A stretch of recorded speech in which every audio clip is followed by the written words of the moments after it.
ദൈവ തിരുനാമം മഹത്വപ്പെടുമാറാകട്ടെ. പെന്തക്കോസ്തിന് പിൻപ് 19-ാം ഞായറാഴ്ചത്തേക്കുള്ള ചിന്താവിഷയം ദൈവരാജ്യത്തിന് വേണ്ടി സാഹസികരായി എന്നതാണ്. Taking risk for the reign of God. നമ്മുടെ മഹായിടവകയുടെ കമ്മ്യൂണിക്കേഷൻ ഡിപ്പാർട്ട്മെൻറ്റിനോടുള്ള നന്ദി അറിയിക്കുന്നു. പ്രത്യേകിച്ച് ഇങ്ങനെ അവസരം നൽകിയ ബിഷപ്പിനോടും കമ്മ്യൂണിക്കേഷൻ ഡിപ്പാർട്ട്മെൻറ്റിനോടുള്ള നന്ദി ഞാൻ ഈ സമയത്ത് അറിയിക്കുന്നു. സാഹസികത ഒരളവിലെങ്കിലും നാം എല്ലാം ഇഷ്ടപ്പെടുന്നു, അത് ആവശ്യവുമാണ്. അഡ്വഞ്ചർ പാർക്കുകൾ കുട്ടികൾക്ക് വലിയ താല്പര്യമുള്ള ഒന്നാണല്ലോ. ആത്മീയ ജീവിതത്തിലും സാഹസികതയ്ക്ക് സ്ഥാനമുണ്ട് എന്നുള്ളത് നാം ഓർക്കണം. ദൈവരാജ്യം എന്നത് ദൈവത്തിൻ്റെ ഭരണമാണ്. ദൈവിക ഭരണം എന്നത് നീതിയും സമാധാനവുമാണ്, അഥവാ ദൈവിക ഭരണത്തിൻ്റെ സവിശേഷത അതാണ്. ദൈവരാജ്യം എന്നത് ഭക്ഷണമോ പാനീയമോ അല്ല, അത് നീതിയും സമാധാനവുമാണ് എന്ന തിരുവചനത്തിൽ നാം വായിക്കും. ക്രിസ്തുവിൻ്റെ ശുശ്രൂഷയും ഉപദേശവും എല്ലാം ദൈവരാജ്യത്തെക്കുറിച്ച് മാത്രമായിരുന്നു.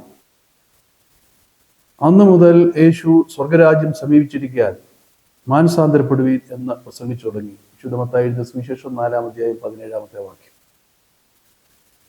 ക്രിസ്തുവിൻ്റെ പരസ്യ ശുശ്രൂഷയിൽ മുഴുവനും ദൈവരാജ്യത്തെക്കുറിച്ച് മാത്രമാണ് പഠിപ്പിച്ചത് എന്ന് നാം ഓർക്കണം. എല്ലാവരും ദൈവരാജ്യത്തിൻ്റെ അംഗങ്ങളാകണം എന്നത് അവൻ്റെ അതിയായ ആഗ്രഹമായിരുന്നു. അവൻ രാജാവാണ്, എന്നാൽ അതിർത്തികളില്ലാത്ത രാജ്യമാണ് അവൻ്റേത്. എൻ്റെ രാജ്യം ഐഹികമല്ല എന്ന് കർത്താവ് പറഞ്ഞു. യേശുവുമായുള്ള വ്യക്തിപരമായ ബന്ധത്തിൽ ജീവിച്ച് അവനിൽ വിശ്വസിച്ച് ജീവിക്കുമ്പോൾ നാം ദൈവരാജ്യത്തിൻ്റെ അംഗങ്ങളായിത്തീരുന്നു. തുടർന്ന് ദൈവരാജ്യ അനുഭവത്തിൽ നാം വളരേണ്ടതും അതിൻ്റെ പൂർണ്ണത നിത്യതയിൽ അനുഭവിക്കേണ്ടതുമാണ്. പരസ്പരം കരുതുകയും സ്നേഹിക്കുകയും ചെയ്യുന്ന അനുഭവം, മറ്റുള്ളവരെ ശ്രേഷ്ഠരെന്ന് എണ്ണുന്ന അനുഭവം, അതാണ് ദൈവരാജ്യത്തിൻ്റെ അനുഭവം. That is what kingdom experience. ലോകത്തിൻ്റെ മൂല്യങ്ങൾ മേൽ പറഞ്ഞതിൽ നിന്ന് വ്യത്യസ്തമാണ്. So kingdom values are different from worldly values. വിശുദ്ധ മത്തായി എഴുതിയ സുവിശേഷത്തിൽ ദൈവരാജ്യം എന്നല്ല സ്വർഗരാജ്യം എന്നാണ് രേഖപ്പെടുത്തിയിരിക്കുന്നത്. മത്തായി സുവിശേഷം 13-ാം അധ്യായം സ്വർഗരാജ്യത്തിൻ്റെ ഉപമകളാൽ സമ്പന്നമാണ്. സ്വർഗരാജ്യത്തെ സാദൃശ്യമാക്കിക്കൊണ്ടുള്ള 6 കാര്യങ്ങൾ ഈ അധ്യായത്തിൽ തന്നെ നമുക്ക് വായിക്കുവാൻ ഇടയാകുന്നു. സ്വർഗരാജ്യം ഒരു മനുഷ്യൻ തൻ്റെ നിലത്ത് നല്ല വിത്ത് വിതച്ചതിനോട് സദൃശ്യം. 24-ാം വാക്യം, 13-ാം അധ്യായം 24-ാം വാക്യം. അത് കടുകുമണിയോട് സദൃശ്യം. 31-ാം വാക്യം. 33-ാമത്തെ വാക്യത്തിൽ അത് പുളിച്ച മാവിനോട് സദൃശ്യം എന്ന് രേഖപ്പെടുത്തിയിരിക്കുന്നു. വയലിൽ ഒളിച്ചു വെച്ച നിധിയോട് സദൃശ്യമെന്ന് 44-ാമത്തെ വാക്യത്തിൽ പിന്നെയും രേഖപ്പെടുത്തിയിരിക്കുന്നു. നല്ല മുത്ത് അന്വേഷിക്കുന്ന ഒരു വ്യാപാരിയോട് സദൃശ്യമെന്ന് 45-ാമത്തെ വാക്യത്തിൽ നാം വായിക്കുന്നു. കടലിലിടുന്നതും എല്ലാ വക മീനും പിടിക്കുന്നതുമായ വലയോട് സദൃശ്യമെന്ന് 47-ാമത്തെ വാക്യത്തിൽ നാം കാണും. ദൈവരാജ്യത്തെക്കുറിച്ച് സുവിശേഷങ്ങളിൽ പല പരാമർശങ്ങൾ വേറെയും മറ്റു ഭാഗങ്ങളിലും നമ്മൾ കാണുന്നു. കർത്താവിൻ്റെ ഉപദേശങ്ങളും പഠിപ്പിക്കലും അത്ഭുതങ്ങളും എല്ലാം ദൈവരാജ്യത്തിലേക്ക് വിരൽ ചൂണ്ടുന്നതാണ്. യോഹന്നാന്റെ സുവിശേഷത്തിൽ അത്ഭുതമെന്നല്ല അടയാളമെന്നാണ്, സൈൻ എന്നാണ് പറഞ്ഞിരിക്കുന്നത്. ദൈവരാജ്യത്തിലേക്ക് വിരൽ ചൂണ്ടുന്നതാണ് ഓരോ അടയാളങ്ങളും എന്ന് യോഹന്നാൻ സൂചിപ്പിക്കുന്നു. ദൈവരാജ്യത്തിൽ കുരുടനും കുഷ്ഠരോഗിയും ഭൂതഗ്രസ്തനും ഇല്ല എന്നും എല്ലാവരും പൂർണ്ണതയിൽ ജീവിക്കുന്ന അനുഭവമാണ് എന്നും നാം ഓർക്കേണ്ടതായിട്ടുണ്ട്. കർത്താവ് ചെയ്ത അത്ഭുതങ്ങൾ, പ്രത്യേകിച്ച് യോഹന്നാന്റെ ഭാഷയിൽ അടയാളങ്ങൾ ഓരോന്നും അത് പൂർണ്ണതയിലേക്ക് മനുഷ്യരെ നയിക്കുന്നതാണെന്ന് ഓർക്കണം. അടയാളങ്ങൾ, അത്ഭുതങ്ങളെക്കാൾ കർത്താവ് പ്രാധാന്യം നൽകിയിരുന്നത് ദൈവരാജ്യത്തിൽ കുരുടനും കുഷ്ഠരോഗിയും ഇല്ല, എല്ലാവരും സമഗ്രതയിൽ ജീവിക്കുന്ന അനുഭവത്തിൽ, ആരോഗ്യത്തിൽ ജീവിക്കുന്ന അനുഭവത്തെക്കുറിച്ച് ഓർപ്പിക്കാൻ വേണ്ടിയാണ് ഓരോ സൗഖ്യ ശുശ്രൂഷകളും കർത്താവ് ചെയ്തത് എന്ന് നാം ഓർക്കണം. സഭയും ദൈവരാജ്യവും. സഭയെന്ന വേദപുസ്തകത്തിൽ ആദ്യമായി പരാമർശിച്ചിരിക്കുന്നത് വിശുദ്ധ മത്തായി സുവിശേഷം 16-ാം അധ്യായം 18-ാമത്തെ വാക്യത്തിലാണ്. നീ പത്രോസ് ആകുന്നു, ഈ പാറമേൽ ഞാൻ എൻ്റെ സഭയെ പണിയും എന്ന് കർത്താവ് പറയുന്നു. സഭ ദൈവരാജ്യത്തിൻ്റെ തുടർച്ചയാണ്. Church is the extension of the kingdom of God, or it is the reflection of the kingdom of God. ദൈവരാജ്യത്തിന് വേണ്ടി റിസ്ക് എടുത്ത, ദൈവരാജ്യത്തെ സാഹസികമായി കണ്ട വ്യക്തികളെക്കുറിച്ചാണ് ഇന്നത്തെ പഴയ നിയമ ഭാഗത്തും ലേഖന ഭാഗത്തും സൂചിപ്പിക്കുന്നത്. ദൈവരാജ്യത്തിൻ്റെ സാഹസികതയെ കുറിച്ച്, അതിൻ്റെ പ്രത്യേകതകളെക്കുറിച്ച് ഇന്നത്തെ സുവിശേഷ വേദഭാഗത്ത് പരാമർശിച്ചിരിക്കുന്നു എന്നും നമുക്ക് കാണാം. ഒന്ന്, തൻ്റെ ജനത്തിന് വേണ്ടി കണ്ണുനീരോടെ രാജാവിനോട് അപേക്ഷിക്കുന്ന എസ്തേറിനെ പഴയ നിയമ വേദഭാഗത്ത് നാം കാണും. ദൈവരാജ്യത്തിന് വേണ്ടി റിസ്ക് എടുത്ത, ദൈവരാജ്യത്തെ സാഹസികമായി കണ്ട ഒരു വ്യക്തിയായിരുന്നു എസ്തേർ. പാർസി രാജാവായ അഹശ്വരേഷിന്റെ വാഴ്ചയുടെ കാലത്താണ് ഇത് സംഭവിക്കുന്നത്. എസ്തേർ എന്ന പാർസ്യ പേരിന്റെ അർത്ഥം നക്ഷത്രം എന്നാണ്. യഹൂദന്മാരെ നാമാവശേഷമാക്കുവാനുള്ള പദ്ധതി ആസൂത്രണം ചെയ്തു. ശൂശനിൽ അത് പരസ്യം ചെയ്തിരുന്ന തീർപ്പിന്റെ ഒരു പകർപ്പ് മൊർദെഖായി രാജ്ഞിക്ക് കൊടുക്കുകയും തൻ്റെ പദവി ഉപയോഗിച്ച് തൻ്റെ ജനത്തിന് വേണ്ടി മധ്യസ്ഥത ചെയ്യുവാൻ അവളോട് ആജ്ഞാപിക്കുകയും ചെയ്തു. വിളിക്കപ്പെടാതെ രാജാവിൻ്റെ അടുക്കൽ ചെല്ലുന്നവൻ ജീവനോടിരിക്കത്തക്കവണ്ണം രാജാവ് പൊൻ ചെങ്കോൽ അയാളുടെ നേരെ നീട്ടാഞ്ഞാൽ കൊല്ലണമെന്നാണ് അന്നത്തെ നിയമം. അത് ഓർപ്പിച്ചുകൊണ്ടാണ് എസ്തേർ മൊർദെഖായിക്ക് മറുപടി കൊടുത്തത്. മറ്റ് യഹൂദന്മാരെല്ലാം കൊല്ലപ്പെടുമ്പോൾ രാജ്ഞിയാണെങ്കിൽ പോലും അവൾക്കും രക്ഷപ്പെടാനാവില്ല. ഇങ്ങനെയുള്ള ഒരു കാലത്തിനായിട്ടല്ലയോ നീ രാജസ്ഥാനത്തേക്ക് വന്നിരിക്കുന്നത്? ആർക്കറിയാം? എസ്തേറിന്റെ പുസ്തകം 4-ാം അധ്യായം 14-ാമത്തെ വാക്യം. 3 ദിവസം തന്നോടൊപ്പം ഉപവസിക്കുവാൻ എല്ലാ യഹൂദന്മാർക്കും എസ്തേർ നിർദ്ദേശം കൊടുക്കും. അതിനുശേഷം താൻ രാജസന്നിധിയിൽ ചെല്ലും. ഞാൻ നശിക്കുന്നുവെങ്കിൽ നശിക്കട്ടെ എന്നതായിരുന്നു എസ്തേറിന്റെ വാക്കുകൾ. ഉപവാസം പൂർത്തീകരിക്കപ്പെട്ട 3-ാം ദിവസം രാജവസ്ത്രം ധരിച്ച്, ധൈര്യം സംഭരിച്ച്, മുൻകൂട്ടി അനുവാദം വാങ്ങാതെ, അപ്പോയിന്റ്മെന്റ് എടുക്കാതെ എസ്തേർ അഹശ്വരേഷിന്റെ മുമ്പിൽ ചെന്ന് കാര്യം ഉണർത്തിക്കുന്നു.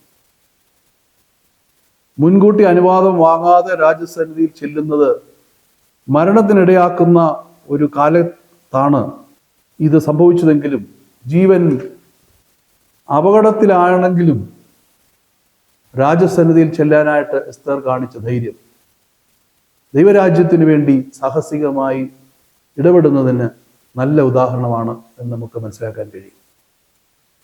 രാജാവ് പൊൻ ചെങ്കോൽ അവളുടെ നേരെ നീട്ടി എസ്തേറിന് സുരക്ഷിതത്വം നൽകി. അവളുടെ അപേക്ഷ കേട്ടു, അത് നിറവേറ്റി കൊടുക്കും. വിശ്വാസത്തോടെ അനുദപിച്ച് തങ്കിലേക്ക് വരുന്ന ഏതൊരു അവിശ്വാസിക്ക് നേരെയും ക്രിസ്തു തൻ്റെ കൃപയുടെ ചെങ്കോൽ നീട്ടി പിടിച്ചിരിക്കുകയാണ് എന്ന് യോഹന്നാന്റെ സുവിശേഷം 6-ാം അധ്യായം 37-ാമത്തെ വാക്യത്തിൽ നാം വായിക്കുന്നു. 2, കർത്തൃ ശുശ്രൂഷയിൽ ത്യാഗത്തോടെ പ്രവർത്തിച്ച എപ്പഫ്രാദിത്തോസ്. ഫിലിപ്പിയ ലേഖനം 2-ാം അധ്യായം 25 മുതൽ 30 വരെയുള്ള വാക്യം. ഫിലിപ്പിയിൽ പാർത്ത് ശുശ്രൂഷ ചെയ്ത ആളാണ് എപ്പഫ്രാദിത്തോസ്. വിശുദ്ധ പൗലോസ് ഇദ്ദേഹത്തെക്കുറിച്ച് പറയുന്നത് എൻ്റെ സഹോദരൻ, കൂട്ടുവേലക്കാരൻ, സഹപഠൻ എന്നാണ്. സഹോദരൻ എന്നത് സ്നേഹത്തെയും, കൂട്ടുവേലക്കാരൻ എന്നത് കഠിന പ്രയത്നത്തെയും, സഹപഠൻ എന്നുള്ളത് പോരാട്ടത്തെയും സൂചിപ്പിക്കുന്നു. മറ്റുള്ളവരോട് ചേർന്ന് പ്രവർത്തിക്കുന്നതിനായിരുന്നു ഇദ്ദേഹം. ക്രിസ്തീയ ജീവിതത്തിലും ശുശ്രൂഷയിലും ഇത് നമുക്ക് അത്യന്താപേക്ഷിതമായ സംഗതിയാണ്. സ്വന്തമായി പ്രവർത്തിക്കുക ഏത് വിശ്വാസിക്കും സാധ്യമായ ഒന്നാണ്, വളരെ എളുപ്പമായ കാര്യമാണ്. മറ്റുള്ളവരുമായി ചേർന്ന് രണ്ടാമനായി പ്രവർത്തിക്കുവാൻ അല്പം ബുദ്ധിമുട്ടുണ്ട്. നമുക്ക് സഹപ്രവർത്തകരും സഹഭടന്മാരുമായി തീരാം. കർത്താവിൻ്റെ വേലയിൽ നമുക്ക് സഹപ്രവർത്തകരും സഹഭടന്മാരുമായി തീരാം. വിശുദ്ധ പൗലോസ് ഇദ്ദേഹത്തെക്കുറിച്ച് പറയുന്ന മറ്റൊരു വിശേഷണം, നിങ്ങളുടെ ദൂതനും എൻ്റെ ബുദ്ധിമുട്ടിന് ശുശ്രൂഷിച്ചവനുമായവൻ എന്നാണ് എപ്പഫ്രാദിത്തോസിനെ കുറിച്ച് പറഞ്ഞിരിക്കുന്നത്. ലളിതവും സാധാരണവുമായ ശുശ്രൂഷകൾ ചെയ്യുവാൻ അവൻ ഒരുക്കമുള്ളവനായിരുന്നു. പരസ്യസ്ഥലത്ത് സന്തോഷകരമായ ശുശ്രൂഷകൾ മാത്രം ചെയ്യുവാൻ ഒരുക്കപ്പെട്ടവരാണ് ഇന്ന് പലരും. എന്നാൽ രഹസ്യമായും ശാന്തമായും കർത്താവിൻ്റെ വേലയിൽ ഏർപ്പെട്ടിരിക്കുന്നവരോട് നാം എത്രമാത്രം നന്ദിയുള്ളവരായിരിക്കണം.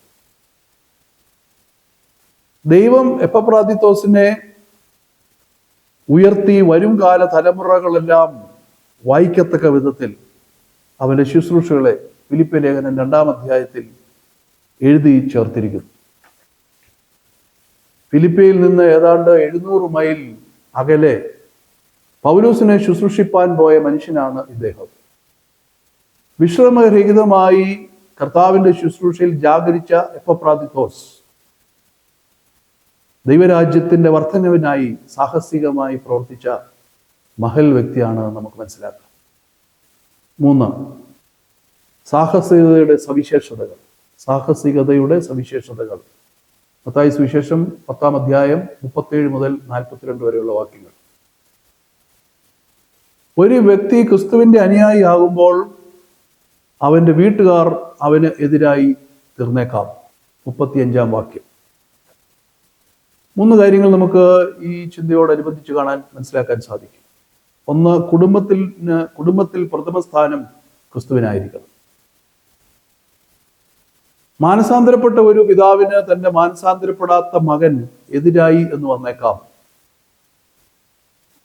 ഒരു ക്രിസ്തീയ മാതാവിന് അവിശ്വാസിയായ മകൾ ശത്രുവായി തീർന്നേക്കാം. വീണ്ടും ജനനം പ്രാപിച്ച ഒരു അമ്മാവി അമ്മയോട് മരുമകൾ ശത്രുതാ മനോഭാവം പുലർത്തി എന്ന് വന്നേക്കാം. ഭൗമികമായ ബന്ധങ്ങൾ കർത്താവിനോടുള്ള ഭക്തിയെ ഹനിക്കുവാൻ ഇടയാകരുത്.